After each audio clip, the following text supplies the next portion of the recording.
IRFC के stock में आपको लगातार एक गिरावट देखने को मिल रही है। जैसा कि आपने पहले देखा था कि स्टॉक ने 34 रुपये के स्तर तक अपना 34 से 36 रुपये के आसपास का कंपनी ने अपना हाई लगाया था। तो काफ़ी सारे ऐसे एक्सपर्ट थे जिन्होंने कहा था कि अब ये स्टॉक 60 से 70 रुपये के आसपास भी जा सकता है और आपको एक अच्छे खासे रिटर्न बनाकर दे सकता है।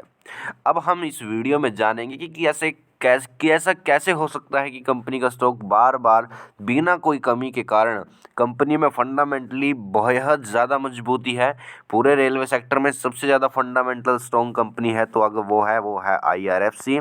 उसके बावजूद भी इस स्टॉक में आपको गिरावट ही क्यों देखने को मिलती है। हालांकि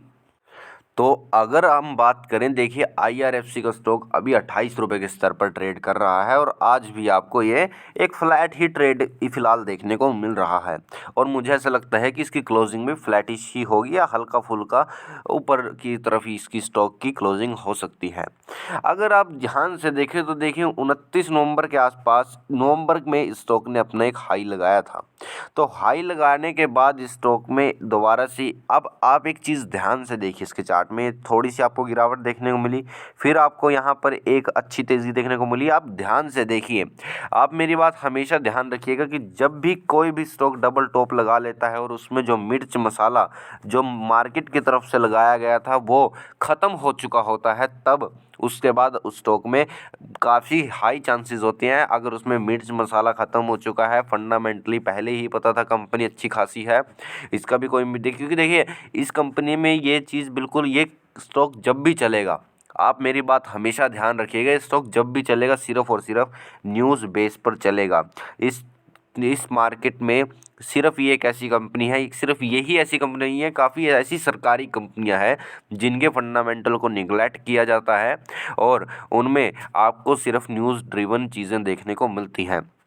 जब स्टॉक में न्यूज़ की पूर्ति पूरी हुई और उसके बाद डबल टॉप कंपनी के स्टॉक ने यहाँ पर लगाता हुआ नज़र आया और उसके बाद आप देख सकते हैं कंपनी के स्टॉक में एकदम गिरावट आई, फिर एकदम उछाल आया, उसके बाद आपको लगातार गिरावट देखने को मिल रही है।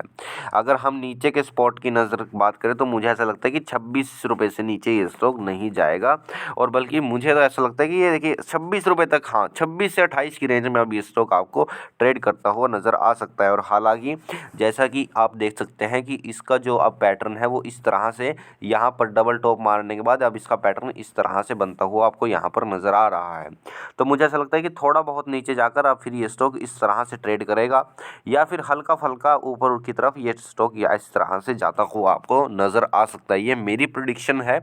पर ये चीज़ भी आपको इतनी जल्दी देखने को नहीं मिलेगी। ये भी पैटर्न आपको, जैसे कंपनी का स्टॉक इस तरह से नीचे आया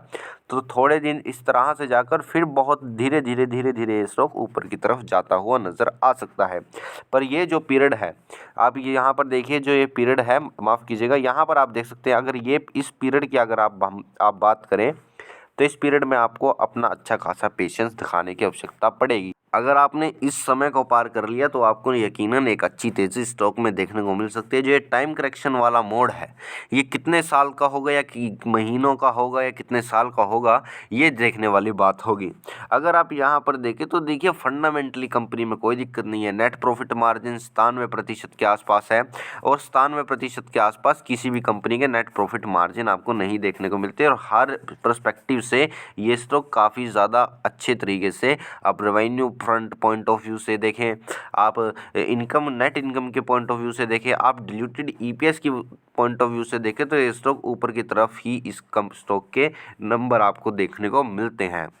अब आपको यहाँ पर देखिए, पहली तो बात देखिए, कंपनी का डिविडेंड यील्ड भी काफ़ी अच्छा है और आने वाले वक्त में शायद ये डिविडेंड यील्ड और भी ज़्यादा बढ़ चुकी है, बढ़ती हुई आपको नज़र आए।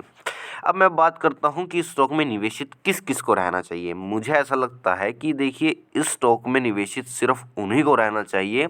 जिन्हें ज़्यादा रिटर्न की एक्सपेक्टेशन ना हो, जिन्हें 20-25% के रिटर्न की एक्सपेक्टेशन ना हो, जिनकी एक्सपेक्टेशन सिर्फ और सिर्फ 12 से 13% के आसपास की रिटर्न की एक्सपेक्टेशन है। और वो भी जब जब ये स्टॉक अब नीचे गिरता हुआ आएगा, जब मान लीजिए आपने स्टॉक को 20 से 30 रुपये के आसपास खरीदा,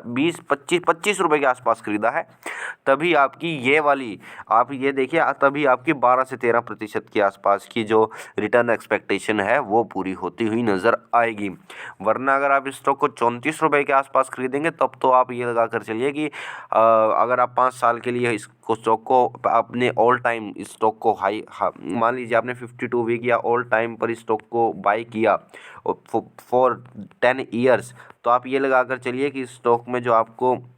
एवरेज रिटर्न देखने को मिलेगा वो सिर्फ 8 से 9% देखने को मिलेगा, या हद से हद 12% देखने को मिलेगा। अगर आप 10 साल के लिए स्टॉक को नीचे से खरीदते हैं तो या 25 मान लीजिए 23-24 रुपये के आसपास से खरीदते हैं, तब आपको शायद 15 से 16% के रिटर्न शायद देखने को मिले। इसकी भी मुझे नहीं लगता, क्योंकि देखिए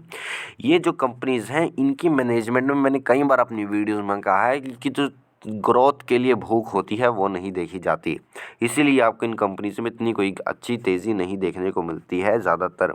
ओवरऑल देखिए कंपनी तो देखिए फंडामेंटल अच्छी है, अगर आप आप एक कंजर्वेटिव टाइप ऑफ इन्वेस्टर हैं तब ही आप इस स्टॉक में निवेशित रहना चाहिए। अगर आपको वीडियो पसंद आई हो तो वीडियो को लाइक कीजिए, शेयर कीजिए और हमारे channel stock market with profit को ज़रूर सब्सक्राइब कीजिए। आज है 23 फरवरी 2023।